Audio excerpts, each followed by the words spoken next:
Carmen Contreras and this is CC Channel. Today our program is from Leigh-on-Sea and our guest is Howard Robinson.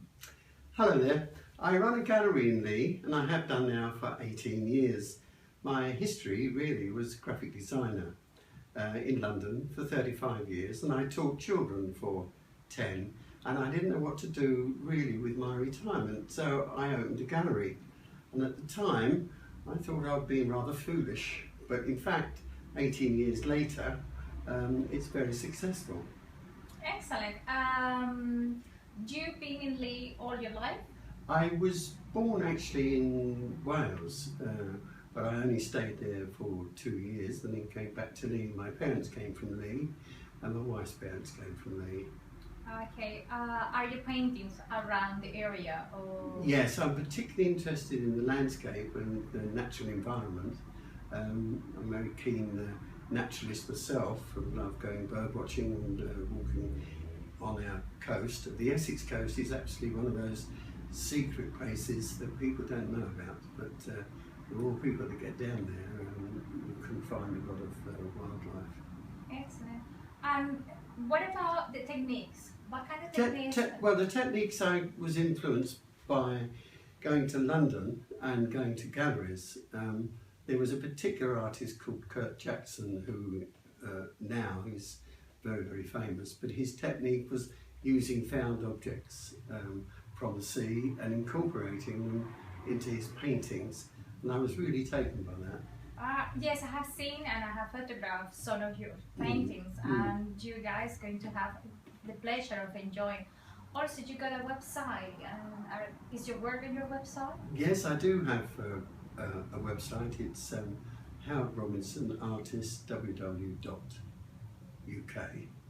but it's about to be redone. I'm not really up with modern technology, but that is the one I have at the moment. No, it's great. Do you open every day of the week, the gallery? No, I try to open 3 days a week, and the rest of the time I'm gathering references or down on the coast doing sketches and drawings. The problem I find that if when you're an artist, you're either a businessman who turns an artist or an artist who becomes a businessman, and I like to enjoy the actual environment itself and not spend all my time in my gallery, because a gallery is a shop just like anybody else's business, so I like to keep it two separately really. I also said know that some of your pictures have been shipped to America. Yes, it seems strange. We've got an Essex coastline, but I've done several drawings of the Essex coastline for people that have lived in England and moved to America. And the fun thing was to send one to Florida, and we tracked it all the way from our front door to their front door, and it only took 2.5 days. It was wonderful to see where this parcel had gone. It was a big picture as well. It was quite a big picture, but it was very good. Enjoyed that. Is any other members of the family involved in art? Well, my daughter is a keen photographer. Her subject is children. She works with children as a nanny, but she also has her own business running children's portraits. Ah, that's great. What about any other art apart of painting? Are you involved? Well, I like art is such a big, broad area, and sculpture is another area that I haven't done, but it's something that I really am looking forward to in the future. Sculpture is, again, it would be wildlife, and it would be looking at the forms of wildlife. Okay. Are you also involved with teaching? You teach kids? Oh, yes, I love it.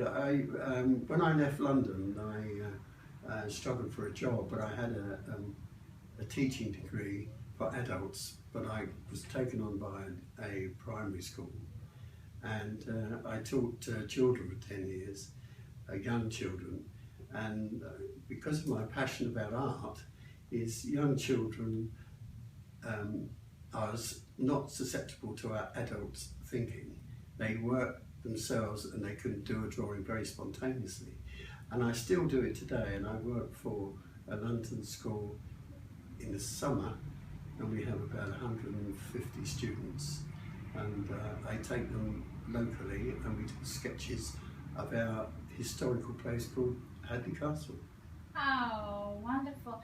What would be your tip or your advice to any young person or any person that want to take art and think that maybe it's too late? It's never too late. Yeah, and I'm a prime example of that. I think if you have a passion for art, regarding any form of art, and it can be dance, it could be singing, it could be playing a musical instrument, it will be with you all your life, and you will always have an interest in it.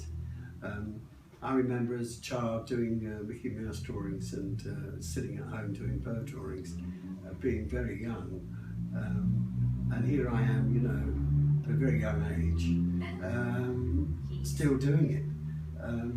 And my advice to anybody is to don't give it up, try to keep going. The biggest problem we have with drawing is that we always think we're a failure. Every picture we do we think is no good. I think what will happen is that if you look at that picture that you've drawn, part of it you will quite like when you look at it, say 2 or 3 days later. Yes, I think it's in general in anything in life, when we must keep our passions alive, and we must work towards that. Yes. Because then, from my point of view, we'll not be living because we know fulfilling what we meant to be and what we meant to do. And doesn't matter where you are, what are your subjects. I think you just have to take the chance and give it a go. Yeah, I think you really have to have a go at anything. I mean, when anybody starts their own gallery, I think it's a very brave move, and I have lots of sympathy with people that do own their own galleries. Perhaps when we start our own gallery, or we walk into a gallery, we think, oh, I'd like one of these. I'd like to be in a gallery, but then there is a commercial side to it. You have to make a living.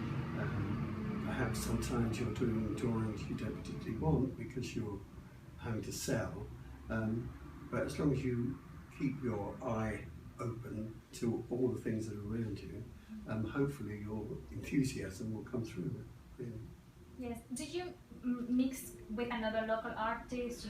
It's a very interesting question. That I do and I don't. The art world can be a bit snooty, if you know what I mean, because we all have an idea of what art is, and sometimes it can put you off when you're mixing with some people that might be do a different type of art, a conceptualism or things like that. I like to do an image that is pleasing to the eye, and that's what I do. Yes, yes, it's like any part of any career environment, competition. Yes, it is a very competitive world. People probably don't realise that side of the art, because we're all out there fighting to get our pictures sold and to get well known, and there comes a certain competition with that. So keep your heart going and enjoy what you're doing. Yes, and would you say, Mr. Robinson, that you will open your gallery or your heart to any new upcoming? Absolutely. I mean, I'm here 3 days a week, and if anybody has got any ideas about being an artist, please come and see me. I'm more than welcome to give advice and help people, especially students who perhaps have already had some training. But I'm here and I enjoy it. It's great fun. Well, thank you very much for having us at your gallery. It has been really a pleasure, and I hope that we'll be able to come again. Thank you so much. I'm now a film star. Yes, he is. For any more information, you just please see all his contact details below of the interview, and also I hope that you likes any comments are welcome, and do we hope that people are enjoying and get inspired for Mr. Robinson's gallery and for his work. Thank you very much.